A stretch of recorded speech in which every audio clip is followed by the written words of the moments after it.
2008 World Champions of Baseball. The Philadelphia Eagles are Super Bowl champions. Eagles fans everywhere, this is for you. Now entering the game for Philly Pressbox Radio, Bill Furman and Jim Chet Chesko. It's Wednesday, July 27th, 2022. Welcome to the Philly Pressbox Radio Roundtable, brought to you by the Irish Rover Station House in Langhorne, PA, Allstate Insurance in Westchester, PA, and the Edge of Philly Sports Network. I'm Bill Furman. I'll be your host tonight, along with my partner, Jim Chet Chesko. And hey, Chet, welcome back from our 10-day break after celebrating our 400th show last Sunday live at the Irish Rover Station House. Yeah, we had a great time there, Bill. And now we're off and running on our second 400 shows, I guess. And fear not, with the extra couple of days off, Bill, I'm re-energized, ready to go. Me too. And so are the Phillies, apparently. They came out of the All-Star break, got swept by a bad Cubs team, but now come back, go 2-1, win the series against the Braves. That's good.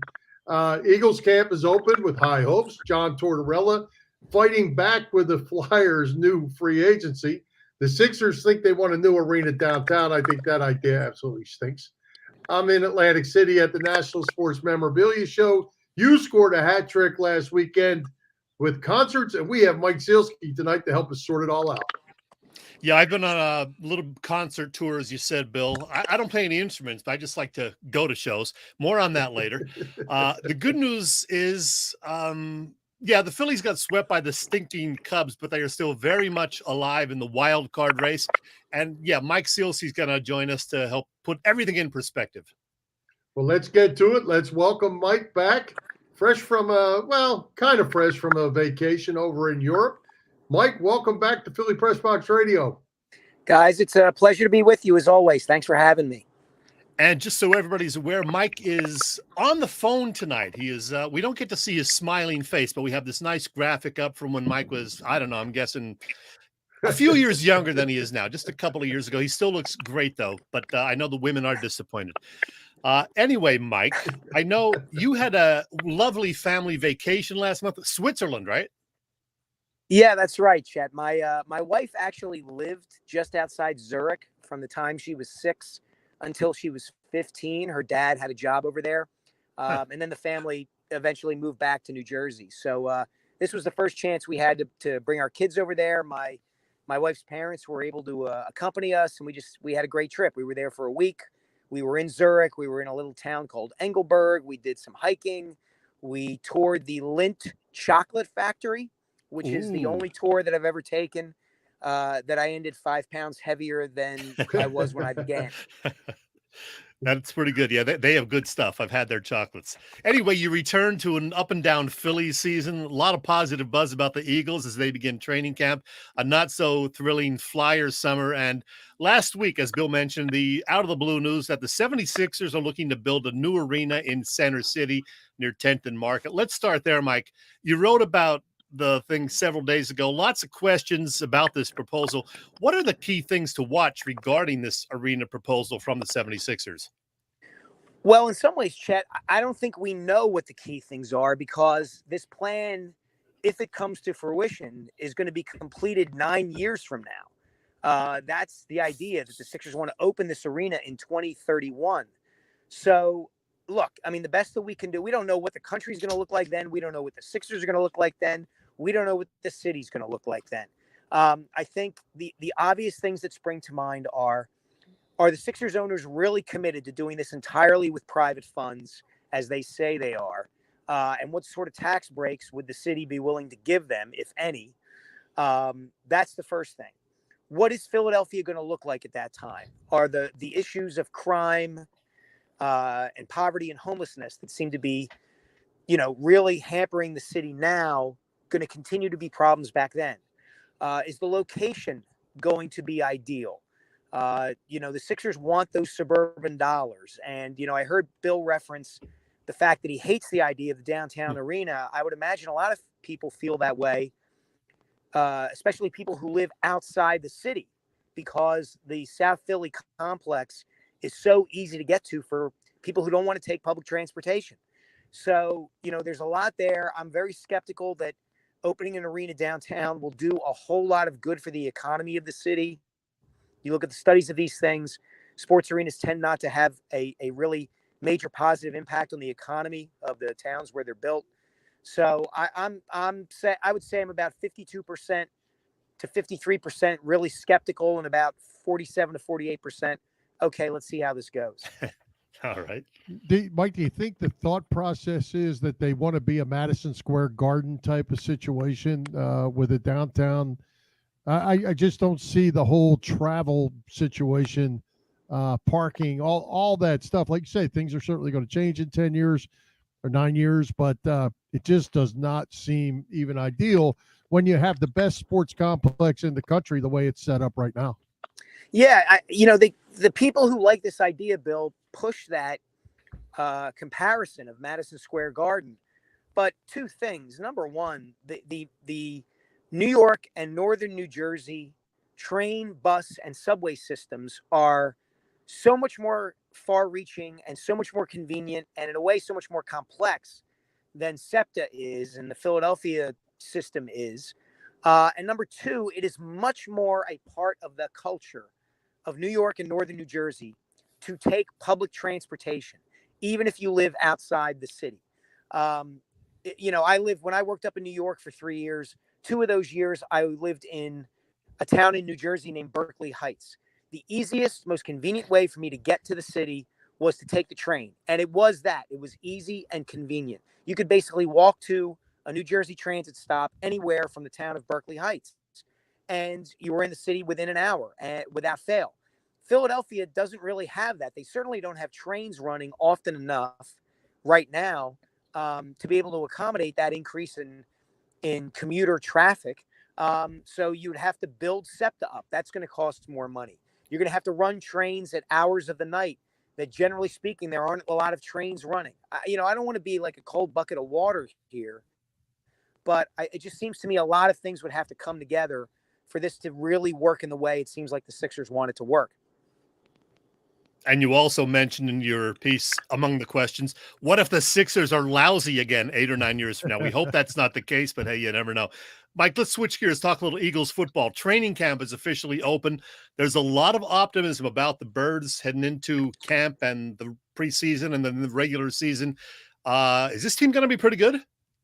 I think they are, Chet. As I wrote the other day, it was in today's, edition of the Inquirer.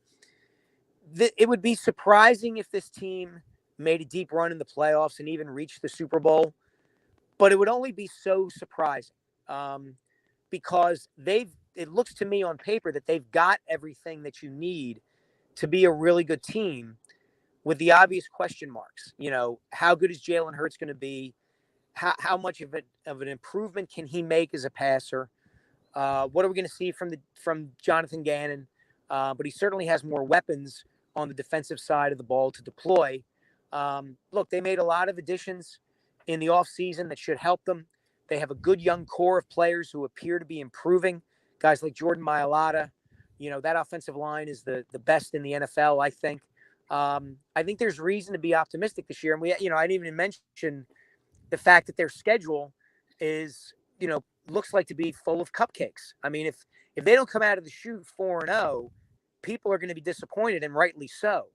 Look at that early schedule, starting with the Lions in Detroit and going from there. So I think there's reason to be optimistic. And being there at camp today for the opening, you can get a decent sense of things. Not everything at training camp matters, but a general look of the, lay of the land and talking to people. And I think there is reason to be optimistic about the Birds this year. Well, Mike, I think it's going to behoove Nick Sirianni to see how he operates this offense and takes some of that pressure off of Jalen Hurts with all the weapons that he has. And I think calling plays and doing the right things to not put the game on Hurts' shoulders, especially early in the season, is going to be key. Well, here's the thing, Bill. They did that in the second half of last season, and it worked. but they did it because they had to, because they were throwing the ball a ton in the early part of the season, and it wasn't going well. Hurts, putting Hurts at the centerpiece of the offense, it wasn't working. And while I agree with you that maybe this team, in its best iteration, runs the ball, 55 to 60% of the time, here's the thing. The Eagles didn't sign Dallas Goedert to a lucrative extension, and they didn't draft Devontae Smith last year in the first round, and they didn't trade draft picks to the Tennessee Titans to get a star receiver in A.J. Brown, to have Jalen Hurts turn around and hand the ball off to Miles Sanders and maybe Jordan Howard or Kenneth Gainwell. They want to throw the ball. That's what they believe in. That's what Jeffrey Lurie and Howie Roseman believe in. I think that's what Nick Sirianni believes in. So while I agree with you that their running game could be tremendous, they don't want to have to do what they did last year again. They want to throw the ball, and that's going to put Jalen Hurts under the microscope. It's interesting. Like, we just had this story break this week with Kyler Murray in Arizona, right, about this clause in his contract that he has to bear. The Cardinals are mandating that he bear down and study the playbook and study film and all of that. You don't have to worry about that with Jalen Hurts. He's got all the intangibles. The locker room loves him. They respect him. He's a leader. The problem is the stuff that he has to do as kind of a conventional NFL quarterback. Can he drop back, find a receiver, stay in the pocket, throw the ball in the middle of the field? Because Kyler Murray can do all those things. He just apparently gets too distracted by video games. So it's an interesting situation the Eagles have, and it's going to be fascinating to see how Hurts performs this season. I make sure Bill studies at least 10 hours of film before our show every single week, Mike, just so you know. He does great. You're a hard-driving son of a gun, Chet. Well, you got to do what you got to do. Well, you see, I was playing, I was studying for the bonus, Mike. There you go. So Eagles and Cowboys are probably going to battle it out for the division. What do you think, Mike? 10, 11 wins for the Birds?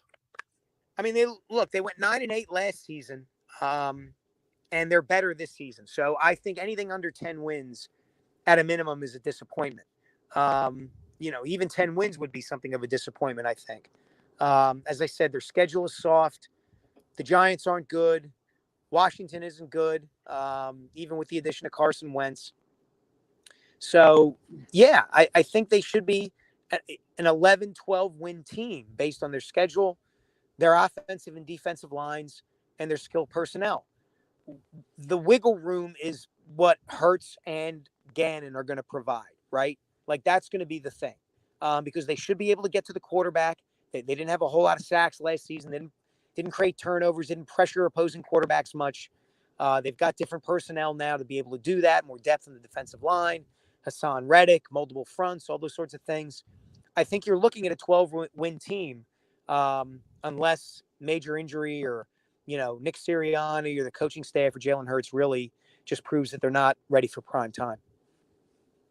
Yeah, I agree with you, Mike. And, the other thing, back on Hurts for just a second, I think, to your point, I fully agree with you from last year's situation, but I think they've got so many more weapons this year with A.J. Brown and another year with Devontae Smith.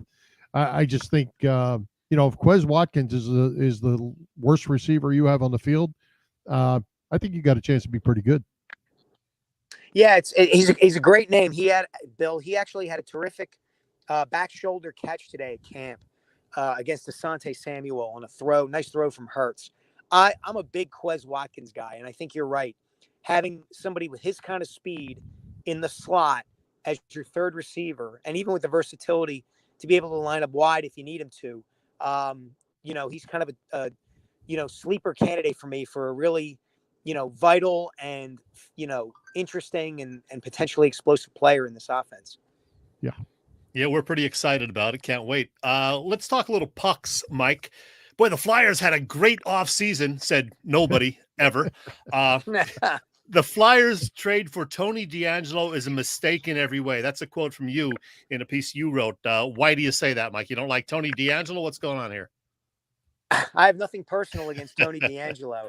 I know. What I stand against is the idea that the Flyers are giving up draft picks to acquire, a risky player, and then signing him to a 2-year contract at $5 million a piece for, each year. They should not be doing that. They should be rebuilding. They should be hoarding draft picks. They have to get bad in order to get good. And I know their fans don't want to hear that. Maybe I hold out some kind of hope that the Flyers are actually, what they're saying is not what they're doing. But the action of signing Tony DeAngelo to me just didn't make any sense. Like, I know you need a right-handed shooting defenseman, because you don't have anybody else and you want somebody to run your power play. But those draft picks are what are going to bring you back from the depths that you're in now. Excuse me. Every team that's been great in the NHL since the dawn of the salary cap was bad first. And the Flyers need to be bad. And they are right now. What do you think, Mike? The whole Johnny Gaudreau thing and the way that played out. Do you think that the Flyers were really just backed into a cap corner, that there was just nothing they could do without moving 4 or 5 bodies or whatever? I mean, you got to have a partner to trade, and maybe there just wasn't anybody out there to do that. What do you think of how that all went down? They should, if they were serious about getting Johnny Gaudreau, they would have had a plan 2 years out, like the Phillies did with Bryce Harper. That was not a spur-of-the-moment decision by the Phillies to go sign Bryce Harper. They had targeted him a couple of years earlier and positioned themselves to be able to sign him. The Flyers did nothing of the sort. And the moves that they would have had to make to clear cap space would have left them like an empty husk of a team.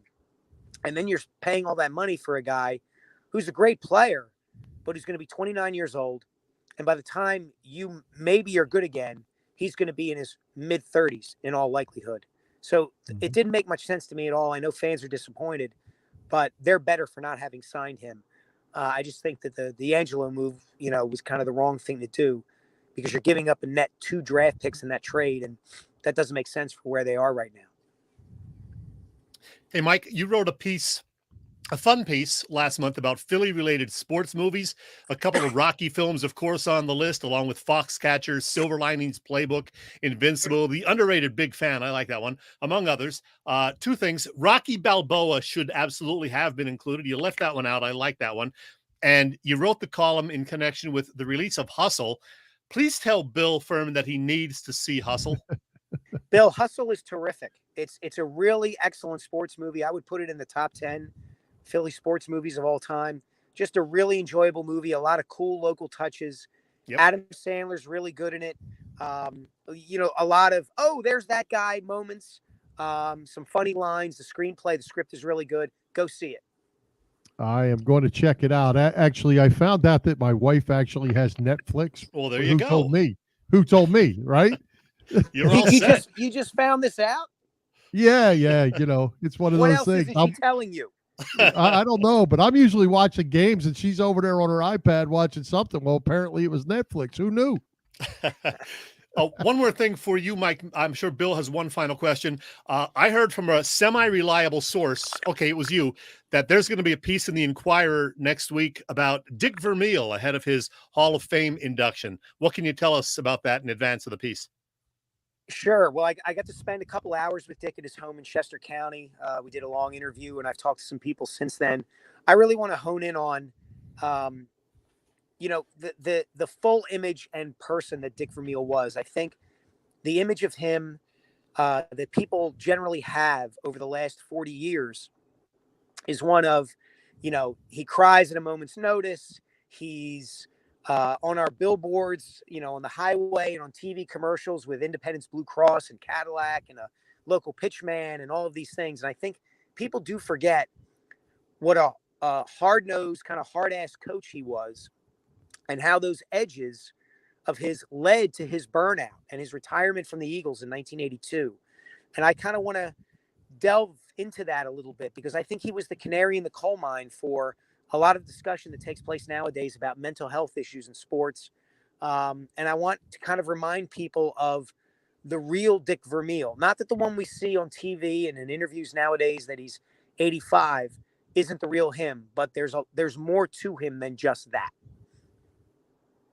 Excellent. Well, Mike, I'll tell you what, I'm not even going to ask my final question because we ran out of time. But I tell you what, great stuff as always. We appreciate you coming by. Glad you had a good vacation, and looking forward to reading The Rise. I still haven't got to do that. I have the book. It was in my summer reading. I just didn't get there yet. Bill, you bought it. That's all I care about, my friend. Yeah, same I'm here. very I bought it. pragmatic about these things. I'm going to read it too eventually. I have the graphic up on the screen right now, Mike. I really think you should promote it once in a while, Mike. That's my only advice. Look, you put your heart and soul into one of these things. I want to stand on a street corner with a sandwich board promoting it if I have to. Right. Hey, Mike, I think we've gotten to know you well enough that you do care if people read it, and you do care if people like it. Oh, I do. I absolutely do. That's true, Bill. It really was, when I say I put my heart and soul into it, I mean that. And I've been very fortunate that the feedback on it has been terrific. I'm very grateful for that. And when you guys do get around to reading it, which I hope you do, I hope you love it. Absolutely. Right. Thanks, well, Mike. Thanks. Appreciate it. We'll talk some more Eagles later. All right. Thanks, guys. See ya. All right, Mike. Hey, All Chet, how about the gas prices? They're creeping down. People getting out a little bit.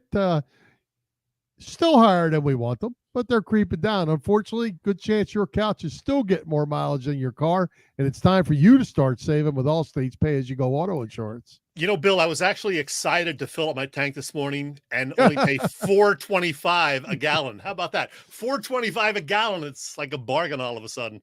I'm just hoping to get my RV back down to Florida. Oh my gosh. That probably takes a lot of gas, I'm guessing. Goodness gracious. Anyway, Allstate's pay-as-you-go auto insurance puts you in control. You only pay for the miles you drive with the same full coverage that a traditional policy offers. Pay-per-mile insurance gives customers greater control of their insurance costs. See how much you can save with pay-per-mile car insurance by calling your local agent. In Westchester, Pennsylvania, that's Dave Lavoie. Call Dave at 610-430-0700. Again, 610-430-0700, and start to save more now that you are driving less. That's right. Hey, Chet, as we said, we had a blast Sunday celebrating our 400th Philly Pressbox radio show live from the Irish Rover Station House. That was cool. Certainly appreciate the support from Chris and the crew there. They were fantastic. We could not have asked for anything more. Yeah, we really had a good time, Bill. Nice crowd. We gave away lots of stuff, some from our stash at Philly Pressbox Radio, as well as some courtesy Miller Lite and the gang at the Irish Rover. We did a fun 90-minute show over there with a couple of our pals joining us, Big Al and Joey Sheeran from the Edge of Philly Sports Network. Look at those handsome guys right there, folks. Really, though, lots of fun, and I hope it's not 3 years until we get back over there again, because we had a blast, and they were just terrific to us. Absolutely. So, hey, what do they have coming up here in August as we head into August? Yeah, we're wrapping up July right here, Bill, and you're near the ocean right now, so you know this. It is Shark Week, and with that in mind, Bill, let's see if I can find the promo. Yeah, they have a related bunch of discounts on land shark lagers and Sharky cocktails, as well as some daily giveaways, all related to Shark Week at the Irish Rover. I'll drink to that. Plus, every Thursday this month, the Rover's chefs have been competing in a killer burger competition. I believe it's wrapping up this week. Tomorrow is Thursday. If you're, watching us live here tonight, Wednesday, July drawing to a close, as we said. Of course, there are always dinner specials and happy hour specials and 24 beers on tap, all of that and more at the Irish Rover Station House on Bellevue Avenue in Langhorne. Get over there, have a few cocktails, and say hi to the Sharks. Hey, I got a question for you because I don't get out much. What are Sharky cocktails? I have no idea. I'm a beer guy, Bill, so I don't know. I get out and I go to things like concerts a lot, and occasionally I see this guy, Willie. Hey, everybody, it's Willie Nile here, and you're listening to Chet and Bill on Philly Pressbox Radio. You lucky people. All right. Well, hey, Chet, let's talk some Phillies. As we said, they come out of the All-Star break. They get swept by the stinking Cubs, but bounce back, win 2 out of 3 from the Braves, winning today again. But I got a bone to pick with you, pal. Me? Yes. Why's that? Because you and a bunch of others are on the hate train for Nick Castellanos. And I tell you what, I got some. I'm feeling a little factual today, statistical and factual. So then I'm going to put the pressure on you. Here we go. Leading up to today's game, not including today's game, Nick Castellanos, 246, 8 homers, 46 RBIs, and 98 strikeouts. Mm-hmm. How's that compared to last year? Not too good. How about we talk about your boy Kyle Schwarber, the All-Star, who's hitting 203. Yeah, I know. With 31 homers, 60 RBIs, 127 strikeouts, on pace for 200 strikeouts, and you're in love with that guy. Then we got the other guy, that Nick Hoskins guy, hitting 242, 19 and 45. He's got one less RBI than your boy Castellanos. He's hitting 4 points less than Castellanos. He's got 104 strikeouts, 6 more than Castellanos, and you're on the hate train for Castellanos. What's the deal? I'm not a hater, Bill. I'm not a hater. I'm just very disappointed in Nick. And I jokingly said in a group chat today, did you boo Nick for me? Because our pal Big Al was there. Nick's been scuffling, man. Yeah, I know Schwarber's numbers are not looking that great anymore, especially the batting average down to 202 or 203, as you said. But, you know, at least he's been hitting the long ball, which is one of the things they got him for. Castellanos, who we thought was going to hit 25 or 30 minimum, is on pace for, 14? And that's not cutting it. But the thing for me that really gets me is his at-bats just look horrible some of the time. I know he's hitting 42 points or 43 points higher than Schwarber, but look at his at-bats. He's swinging and missing sometimes at balls that are, 10 inches out of the strike zone or, just low and away. He's not even coming close to some of those. And at least Schwarber gets on base with more walks than Castellanos does. I'm not in love with Schwarber either. I'm just saying Castellanos has been a major disappointment. Plus, he's kind of a butcher out in right field. He's slower than you, Bill, and that's saying something. Well, but you got to remember, he wasn't supposed to be the right fielder. Oh, I know. So there's that. So he's filling in. But, I'm going to put this up here because Reese is streaky as all hell. We know that. No kidding. I'm going to put this up there. $500 million for 5 years. Who cares? It's not your money. It's not our money. And we'll take this one step further because you were on this hate train too. Alec Bohm is now hitting 293. He's hot, man. 12 or 13 game hitting streak? It wasn't, but about maybe 6 weeks ago, you were wanting to package him up in a trade deal. Come on, man. I don't recall that. You're going to have to check the tapes on that one. I like Bohm. No. I'm glad to see him succeed. I like the kid, and I wish he'd mix in a few long balls occasionally. But, he is hitting for average now, and he's in the lineup pretty much every day, usually at third base, occasionally as the DH. He had a bad game over the weekend defensively, but other than that, he's been much better than I expected defensively. I want Alec Bohm to succeed. I want Nick Castellanos to succeed, Bill, but he's letting me down. And I want Kyle Schwarber to hit 240 or 250, not 203. So it's not just hating on one guy. I want everybody to do better because if they do better, the Phillies prospects as far as, getting into and succeeding in the postseason are better. Yeah, well, I'm with you on that. But you know what, Chet, you're showing your Philly fandom. It's like you going to your job and being evaluated every single day, right? There's 162 games in a season. It's a long season. There's peaks, there's valleys, there's good days, there's bad days. But the Philly fandom, it's a one-day deal. You go 0 for 4 today, you're a bum. You're a bum. And then you go 2 for 4, and you get hot like Alec Bohm, and you have a 13, 14-game hitting streak, and now you're a good player. Stop it with all that nonsense. Well, I would play love it out, see, be a fan. I would love to see Nick get hot because, he struck out again once or twice today, hit into a double play. I'm pulling for the guy. I want him to hit more than one home run in a month. But he's been struggling. And I want Kyle Schwarber to get hot again, too. He's, 2 for his last 20 or something like that? Both of them solo home runs. Come on, guys. We need you. That you are correct on. Now, let's talk. Well, good, because you need to be, because you were falling into the hate train. I can't have that from my partner. Hey, Gene Segura on a little rehab, 0 for 3 last night, 4 at bats. He walked the other time.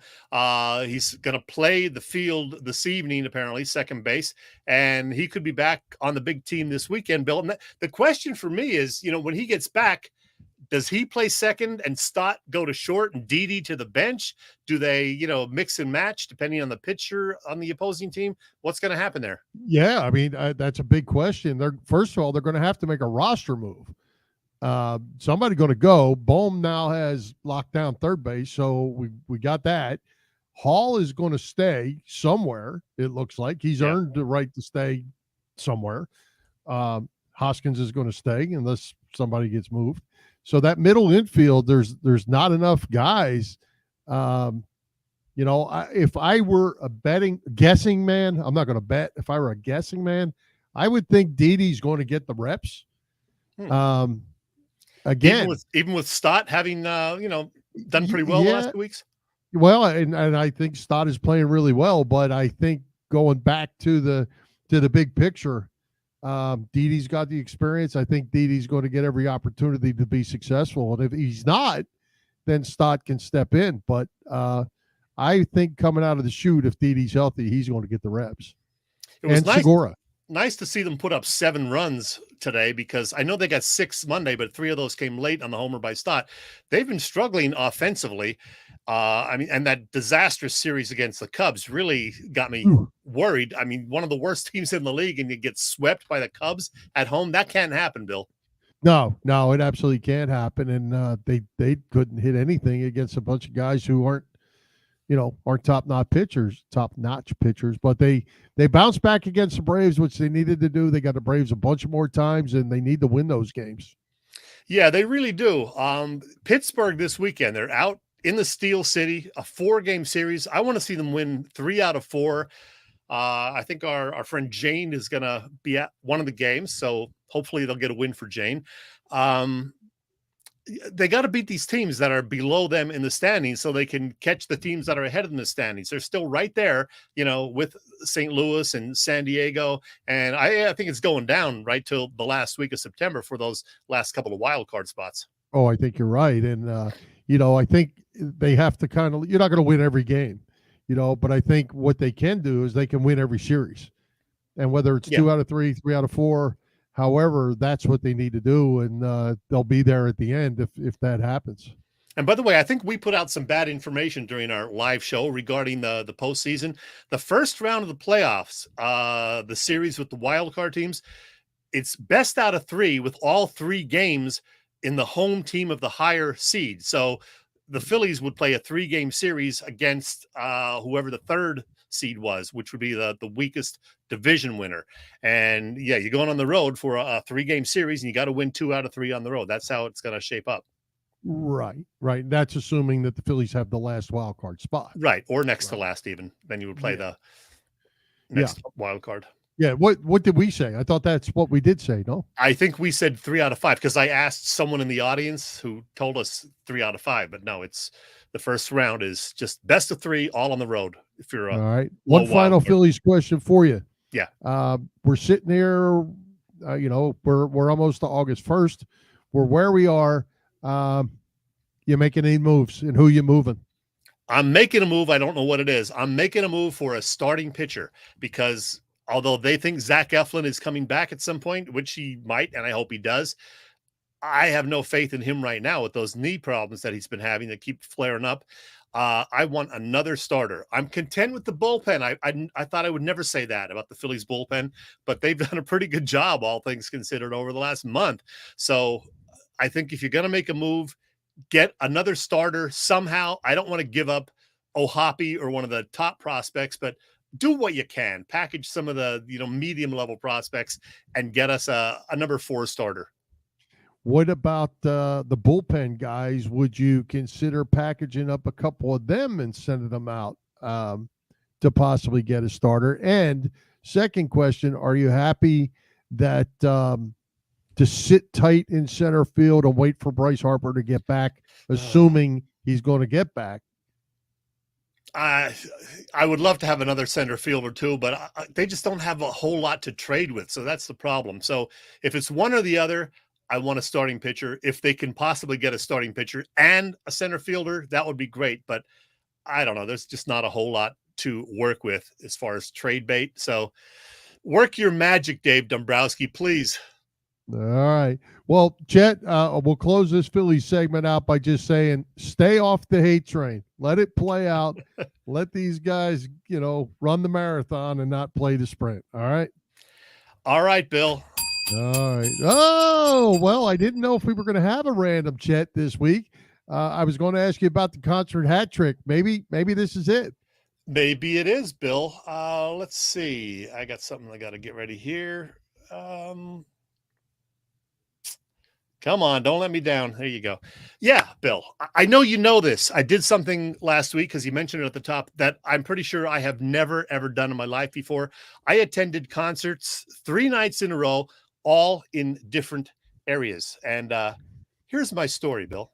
It all started last Thursday night when I ventured over to Asbury Park to see that terrific country duo that we had on our show just about a month ago, Williams Honor. Yeah, Gordon and Reagan, they were just so much fun. Great songs, great performance. They're very personable, and it was terrific to see them live for the very first time. Then Friday night over at Parks Casino in Bensalem, my brother-in-law and I went to see Foreigner. Yeah, there's only one original guy still in the band these days, Mick Jones, and he wasn't even there that night. He only does occasional shows. But still, they were excellent. 12 songs, every one of them a hit that the audience was able to sing along with. That was a fun night. Then on Saturday, I trekked up to Scranton, Pennsylvania, to the Pavilion at Montage Mountain there to see 4 female-fronted bands, all from this century. Yes, that would be Lilith Czar, The Warning, and the co-headliners, Hailstorm and The Pretty Reckless. I actually went to that one solo, but ended up hanging out with a bunch of fun-loving folks, including this wild dude, Mike, who was, well, a real trip. And notice his shirt. It says, "Music is life." I'll get back to that in a minute. Sunday morning, then, by the way, not a live concert, but I did see more live music. I went over to see my buddy Tom Cunningham at Bar Anticipation in Lake Como, New Jersey, doing his Sunday with Springsteen show. And he had a very special guest, Steve Forbert. Steve Forbert is one of my favorites from way back when. He of Romeo's Tune fame. He's been cranking out albums for the last 43 years. Steve Forbert is a talented guy, and his new album, Moving Through America, it's, kind of folk rock, but it's very, very good. I highly recommend it. All right, getting back to the dude's Music is Life shirt, it got me thinking just how important music is to my life. Pretty sure I never go through a single day without listening to at least a little bit of music. I frequently will put on the radio when I'm getting a shower in the morning.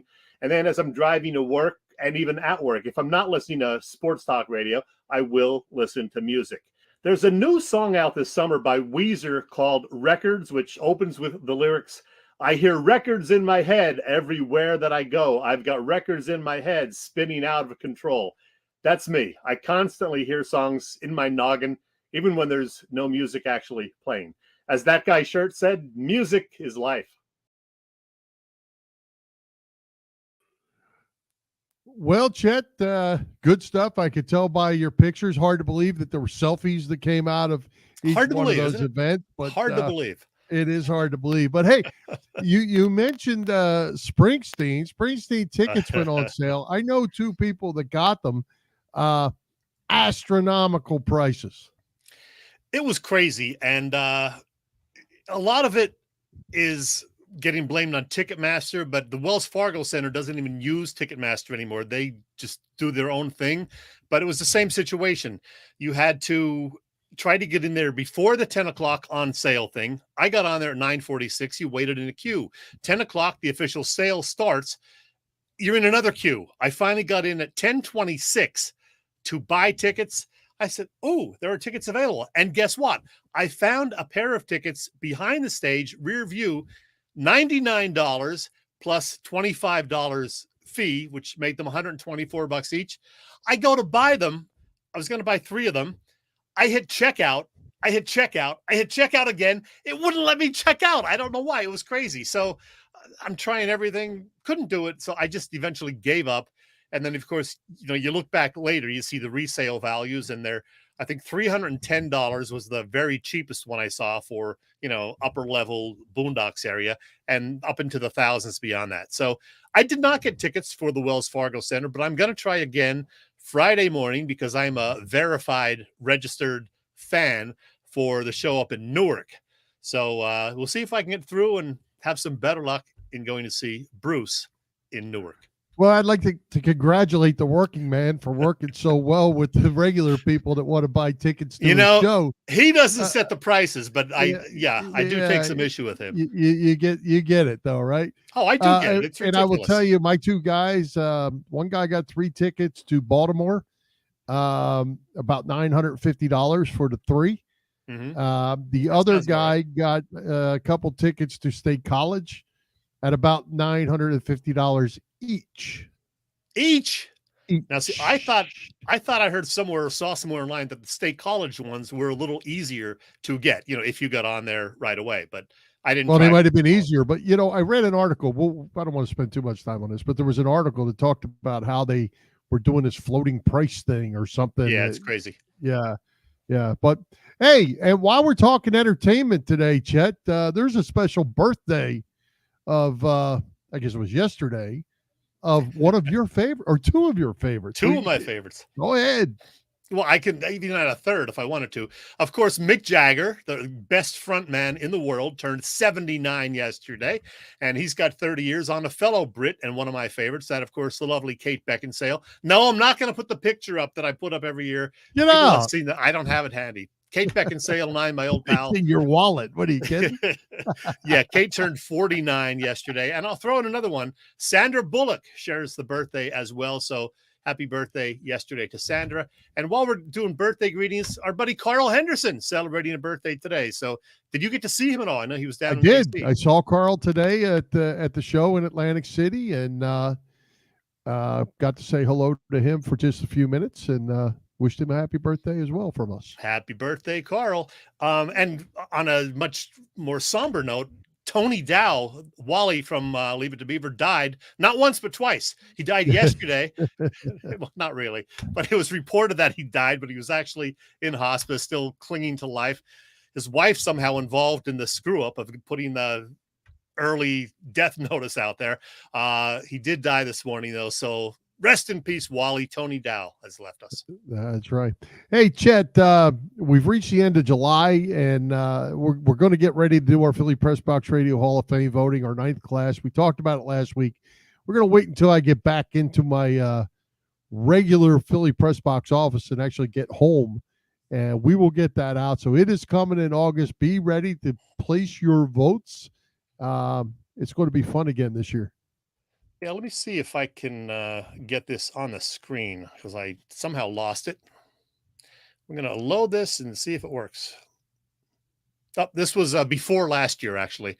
So, yeah, before last year, we had all these members, and we added a bunch last year, and we're going to add more this year. Don't look at that now. We'll fix that before we do it in mid-August, Bill. Let's do it in mid-August, just like we did last year. We will figure out who to leave on the ballot from past years, who to add to the ballot this year. And then, yeah, you are going to help us when we get around to it in August. We're going to add some new members this year, and you're going to be a part of it. Bill and I will get a selection as well. I mentioned this when you weren't on the show 2 weeks ago, Bill, but a few guys who will definitely not be on the ballot, among them Ilya Bryzgalov, Charles Shackelford, Nnamdi Asomugha, Danny Watkins, Aaron Altier, and Dominic Brown. They will not be on the ballot for our some of my favorites too. Yeah, I know you love that Aaron Altier. Oh my goodness, the nominee. Oh, hey, John Roberts sent a little message here, Chet, and this is one we can't forget. Tommy McDonald's birthday, also can't forget him.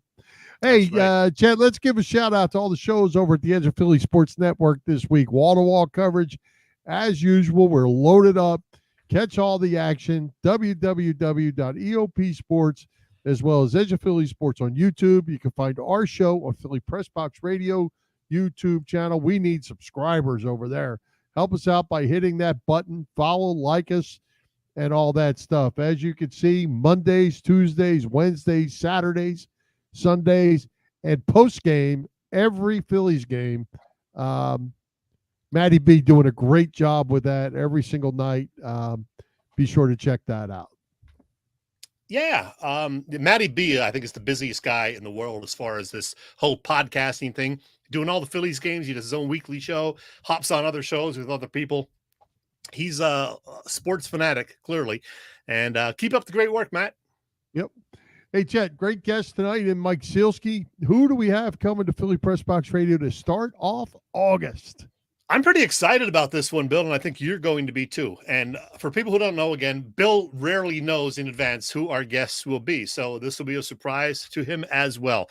Next week, Bill, yeah, it's going to be a great one. Visiting with us for the first time in more than a year, it is Mr. Spring Training himself, the former Phillies color analyst, Chris Wheeler, to talk all things Phillies. And who knows, maybe even a little Penn State football. He's a big Nittany Lions fan. And hold on, Bill, there is more. There is more. Next week also, Bill, this one is going to surprise you. There is a new children's book out. It is this one. It is The Mouse Who Played Football. Now, I don't know if you heard about this. It's a children's book. It is written by Leslie Van Arsdale, who used to be with Channel 3 doing sports, and Eagles legend Brian Westbrook, okay? Well, the big news is Brian Westbrook and Leslie Van Arsdale will be on our show next week, Bill. Shut up. I would tell you how I arranged this, but I would have to then kill you. I don't really care how you arranged it. That's stinking awesome. Yeah. Good deal. Good deal. Hey, you can't go wrong with Wheels. I could talk to Wheels for hours.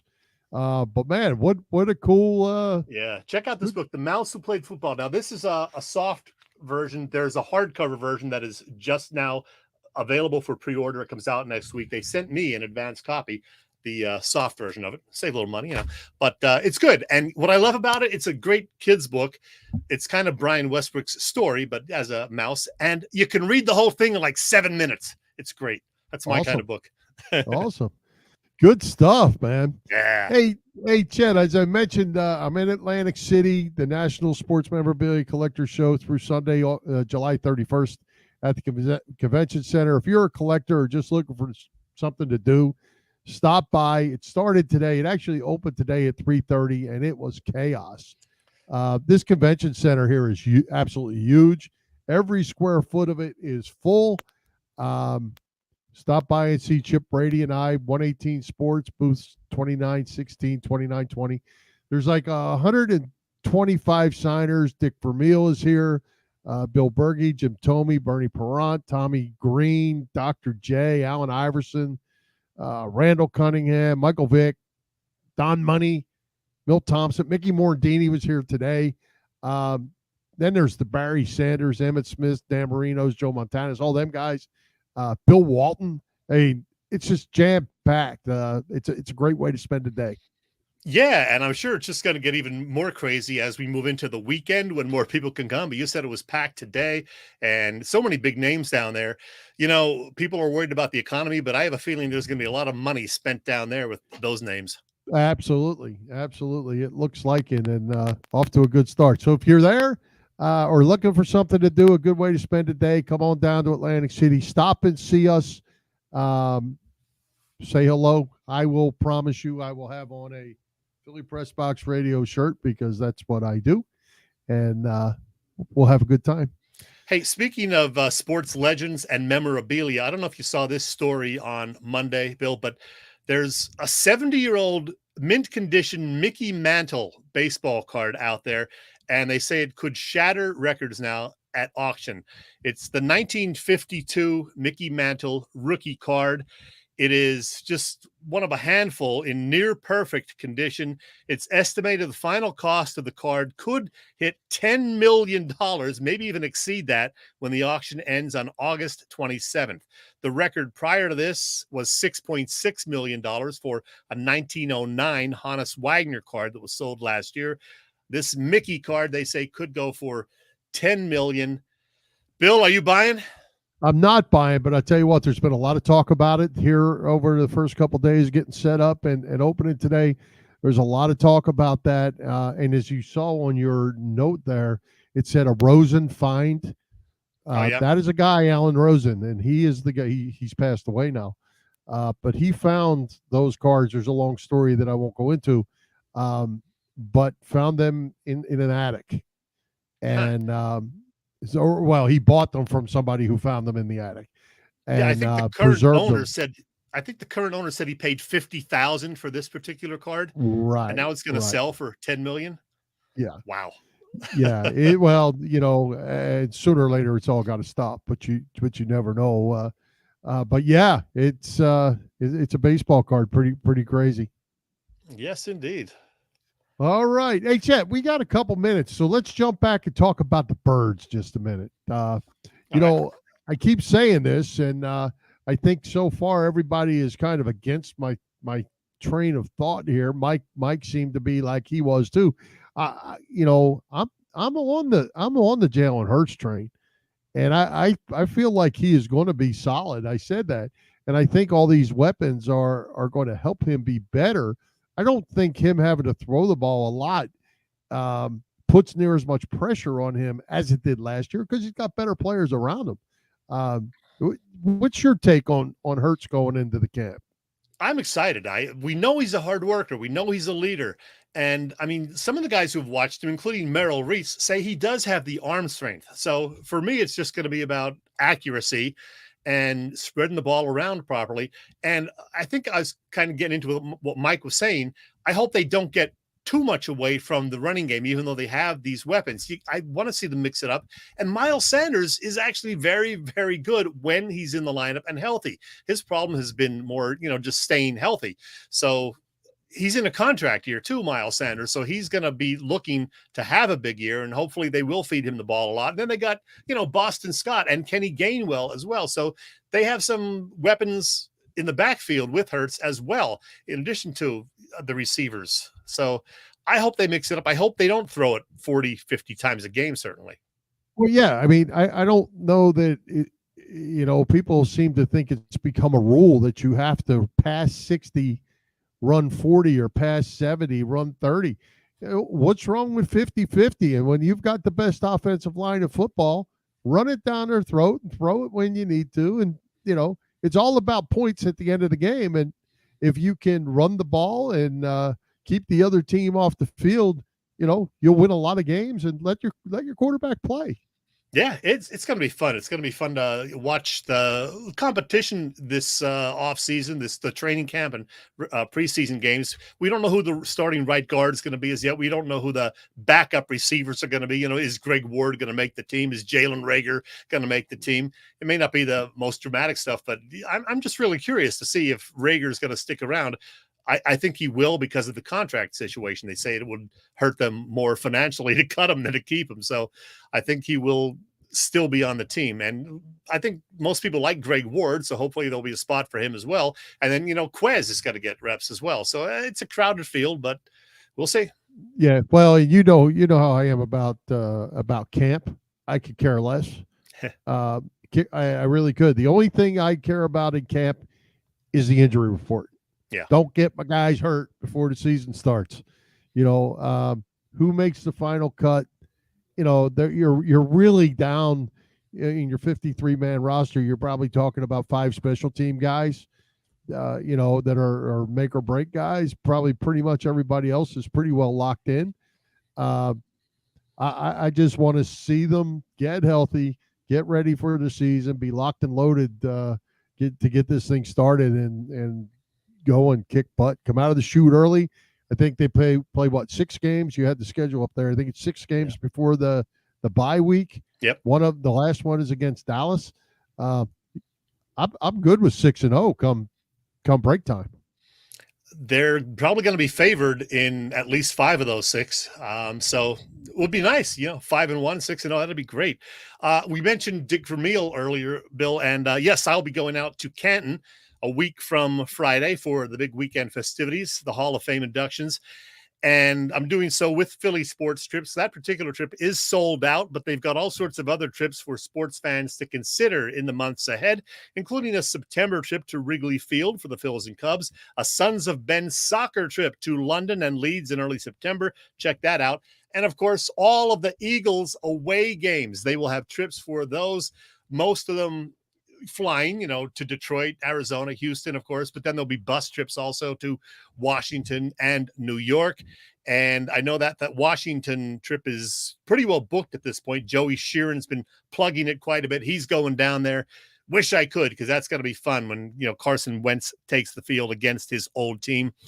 And this just in, they have announced this week next year's spring training trip already, March 15th to the 20th.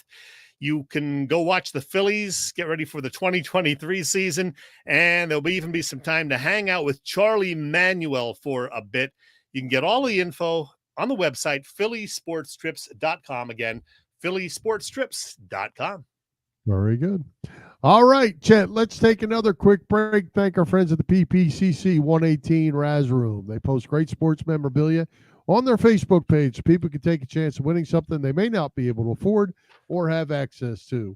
All items come with certificates of authenticity. They continue to run out great autographed memorabilia from all the Philly teams and more. Check out their Facebook page. Like it or follow it. It's PPCC 118 Raz Room. That's right. PPCC 118 Raz Room on Facebook. Mm-hmm. Parting shot for you, sir, or did you cover it?